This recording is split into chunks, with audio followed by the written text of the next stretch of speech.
lift, going through the whole process. And you can see behind me, they have the testing facility. Of Accelerated Urgent Care in Bakersfield, California, Dr. Dan Erickson and Dr. Artin Masihi. Dr. Erickson, it's great to see you. Thank you both for being here tonight. Thank you. A lot of the focus on reopening has been on the economics, but you say that even from a public health perspective, we don't need to be shut in again, especially in California with what we know about the COVID-19. Owners of Accelerated Urgent Care in Bakersfield, California, Dr. Dan Erickson and Dr. Artin Masihi. Dr. Erickson, it's great to see you. Thank you both for being here tonight. Thank you. A lot of the focus on reopening has been on the economics, but you say that even from a public health perspective, we don't need to be shut in again, especially in California with what we know about the COVID-19 there. Please explain.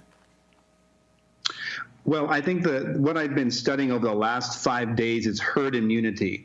And I've looked to world leaders, specifically Dr. Johan Gisecki and Dr. Anders Tegnell. These gentlemen are from Sweden.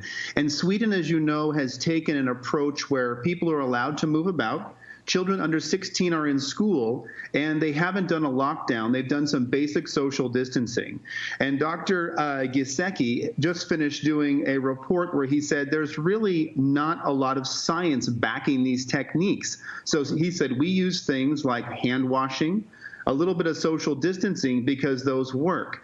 And if you look at their numbers, 200 deaths per million compared to ours, about the same. Italy's 400 per million. And Spain is about 400 per million. So we're looking at this going, okay, they took a completely different approach and their results are basically the same. So how do you get to herd immunity? You do it by the virus spreading throughout the community. Once it hits 70 or 80%, the virus has nowhere else to go and it burns out. So you can do it that way, or you can get a vaccine. But as you know, we have a vaccine for flu. Every year, we watch the flu come in, and it causes about 60,000 deaths. In 2017, about 45 million cases, and we have a vaccine. However, per the CDC website, this vaccine doesn't match the virus very well. And so per their website, as I was reading today, it has little or no effect. So I think the key is a vaccine helps you get to herd immunity, but it also, you can get to herd immunity without a vaccine. Yeah, And well, we don't know. We don't know. have a What I asked Dr. Fauci a couple weeks ago was, well, how do we know we're going to have a vaccine? We never had a vaccine for SARS. It got close, but then it burned out. And then, the vaccine for the flu is about 55%, 50 to 55% shows effectiveness. I think it does have some effectiveness. Can't say it doesn't have any effectiveness. I don't think that's correct. However, Dr. Masihi, now everybody's holding out New Zealand. Look at New Zealand. New Zealand basically did a really strict lockdown, and they've essentially declared the virus defeated. They've basically contained the virus. So now everybody's thinking America can, I guess, go to New Zealand and everyone go back to their homes and don't go to the beaches in California. Well, first and foremost, thank you for having us. I think one thing worth noting is that we think President Trump did a really good job stopping travel from China as early as he did. And we also think the Newsom administration is doing a great job with what they've done in California to stop the progression and increase in numbers of disease since April 9th. As you know, there's been a downslope of disease. I think the problem with social isolation is how do you get out of it? I think when the virus originally appeared, there was a lot of fear. This is a new virus. It's a mutated version of a coronavirus, and it was deadly. It was killing people, and we were scared. And I think Dr. Fauci was brilliant in instituting these social isolation measures. Well, when you talk, Dr. Erickson, I'm going to get to you. I appreciate that.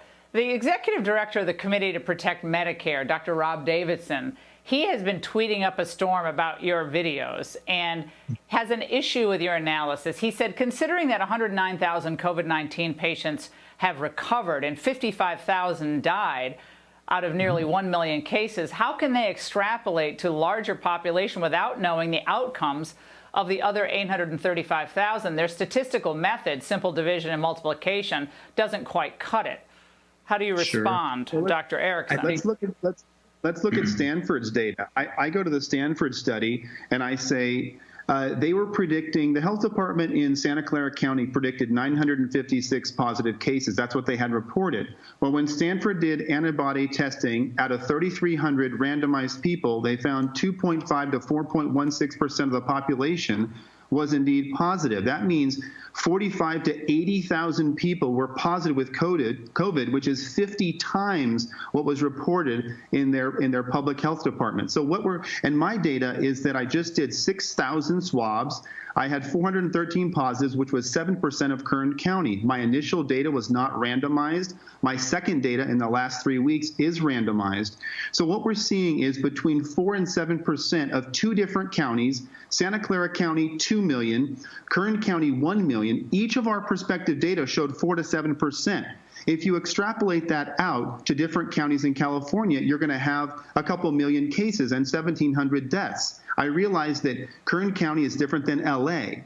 And that's why when we're talking about opening up America, our approach would be to take Kern County, get the school systems going, and see how the disease progresses. Move slowly, open up the restaurants, see how it progresses. Kind of a stepwise approach down the ladder to get us back to open up the country. Well, Dr. Masihi, I can't tell you how many different people sent me your videos. I mean, I think I got them from four people in an hour period. You struck a nerve with those videos. Why do you think, very quickly, Dr. Masihi? I think we can relate to the American people.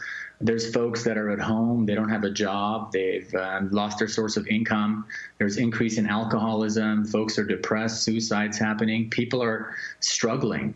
And so we felt that we had to be an advocate for them and discuss this important issue. And I think that's why a lot of folks are relating to us, because they feel that we understand them, and we do, and we're advocates for the average American. And gentlemen, you also brought up, of course, the fact that the larger medical system, hospitals, doctors' practices are suffering greatly. Layoffs, salary cuts, benefit cuts. We have a whole hospital system that is about to crumble if this thing doesn't begin to turn around. And I think we can't forget about those wonderful people as well. So, gentlemen, thank you very much. We really appreciate your coming on tonight. Thanks again.